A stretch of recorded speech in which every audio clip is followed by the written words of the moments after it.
Hello, I'm Super Orange Cat here, and today with another edition of The Downward Spiral. The Downward Spiral is a brief mini-series I'm doing here on my channel, where I'm reviewing episodes of The Promised Neverland Season 2, one episode at a time.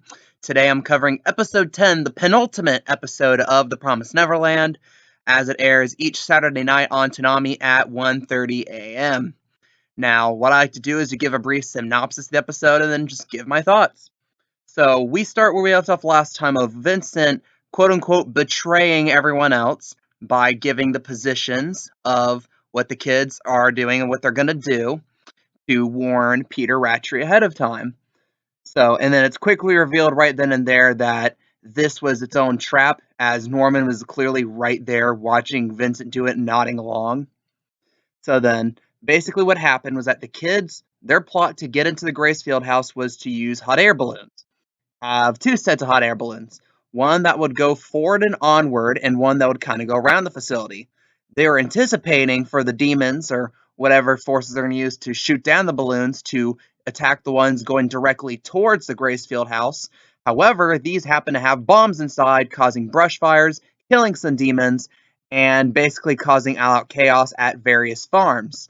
This takes out the first wave. Meanwhile, the kids infiltrate the inside of the facility and basically hack basically your stereotypical hack movie where it's like they're hacking the computers, they're shooting down cameras, and like them slowly proceeding onward and through towards the great elevator, which is the portal between between the human realm and the demon realm. And essentially you have this one step at a time. Like, for example, you have Phil, who you remember from season 1, was kind of the main kid that Emma personally entrusted with the information about the whole farm system. And at this point, Phil and all the other kids have been taken to the central facility. And as they wait their next instructions, they're in the whole gateway. Here, some of the younger kids dress up in the formal outfits that the other kids are wearing and help initiate a game of tag with the help of Emma. So this leads the kids into the facility towards the elevator. You have basically, of course, Norman, Ray, the Lambda kids kind of rocking and socking their way through towards the elevator as well. And then when they all get together and have this emotional scene together in the elevator, what you have is all the mothers, including, of course, Isabella, show up with M1911s and basically say, "You shall not pass." Peter Ratchey shows up, cocky as all hell, and is like, "Ha ha ha, I'm the main villain. You can't defeat me." And then Isabella's like, "You know what? Screw you." Basically betrays him. It turns out all the mothers are on his side, her side as well. So basically surrounded by a bunch of women with M1911s. James Ratchey's like, "Oh, I still have this device," and then not Emma, and then Isabella just shoots out of their hands like, "Oh, by the way, I hacked this, so like the things that kill us can't kill us anymore." So then like James Ratchey's like, "Oh, no, the army, the extra reinforcements I sent, they're coming to save me." Turns out, no, all the people ended up being just random civilians that have taken up arms against the Capitol. So then after Mujika and Sanju, who also, especially Sanju, participated in the whole rock and sock'em, go all the way to the center.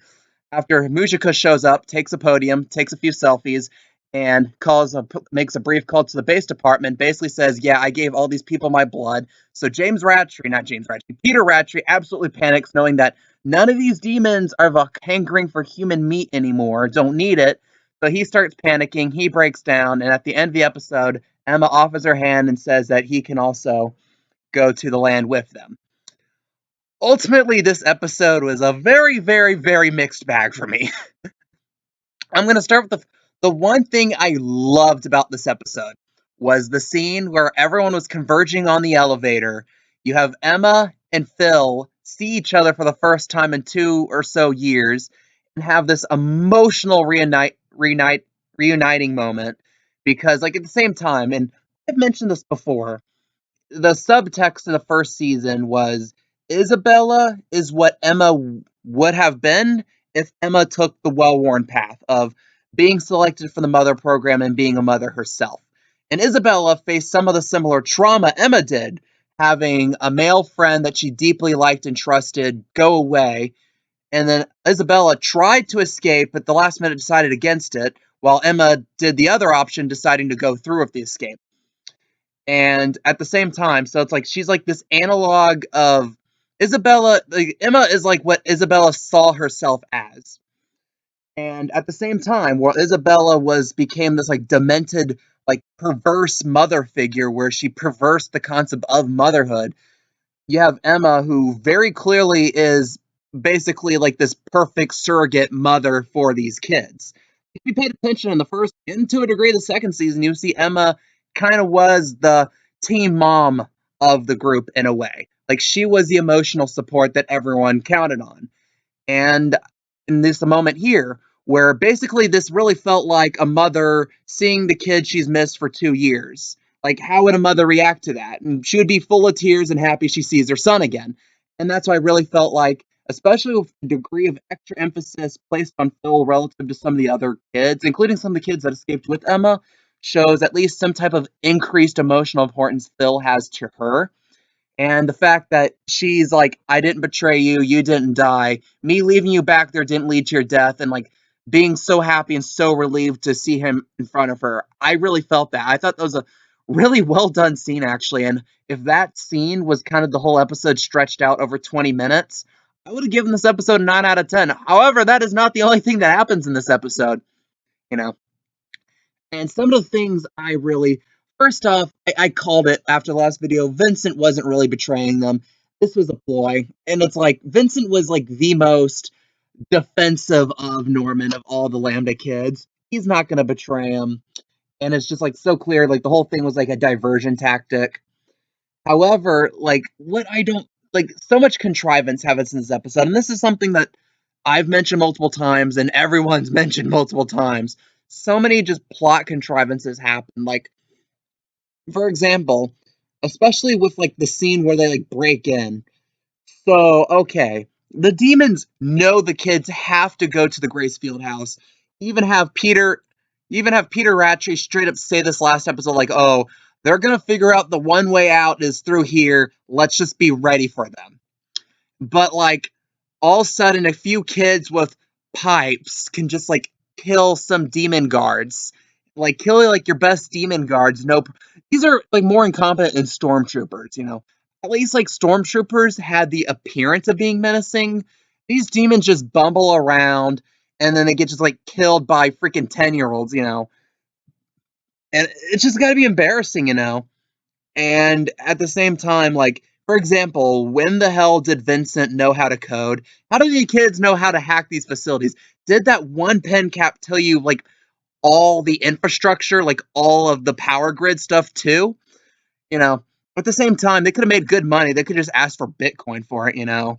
I mean, you would escape and be rich, too, you know? But anyhow, at the same time, another thing was the whole, like, revolution aspect of things. Like, the show did kind of foreshadow how the people were feeling.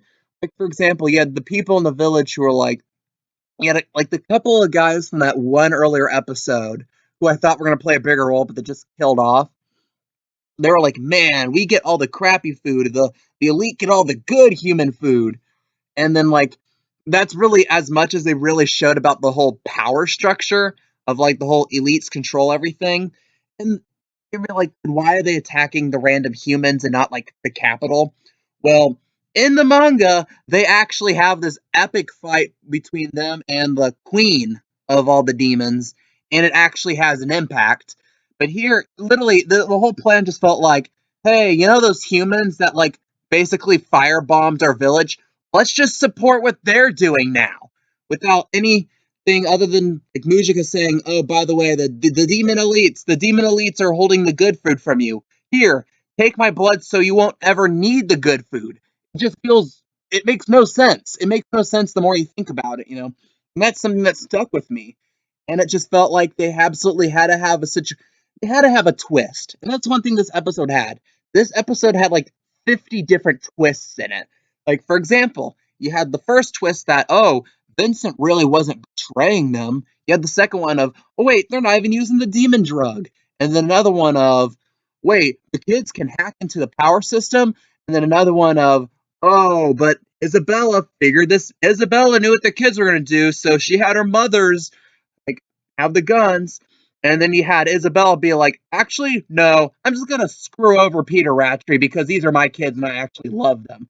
And then you had like the whole, oh, but I have the army. The army's showing up. And it's like, no, the army got quickly defeated by a bunch of grannies. So, a bunch of grandmas on summer vacation and a bunch of like Spanish demons beat them. Yeah, so like you're screwed. And then you have James Rattree kind of throwing another twist of like, you don't understand the promise of like the whole you don't get what my family had to do. And that's something I think they're probably going to elaborate on in the next episode, so I'm not going to say anything further about that. It just felt like, okay, we're writing twists just for the sake. The guy felt like he was M. Night Shyamalan on crack, you know. And that's something I thought was honestly got to the point it got very predictable of the whole, especially the whole thing of like Isabella. It's like with Isabella talking about her kids and the revelation she had at the end of the first season, you knew she was going to ultimately defend the children. She was going to ultimately make that decision. And there's a thing in the manga which makes this, which is so I'm surprised they did not do this here because it's especially since they did a similar thing a couple episodes earlier.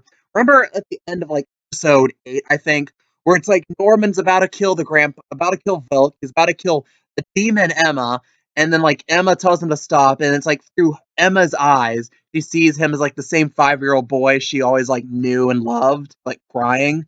There's a similar thing in the manga at this point where all the different women, all the different mothers with the M1911s, you see them and they're like them as like 10-year-old girls. Like the girls that were told, hey, die or join this bullshit plot that they had no choice but to join.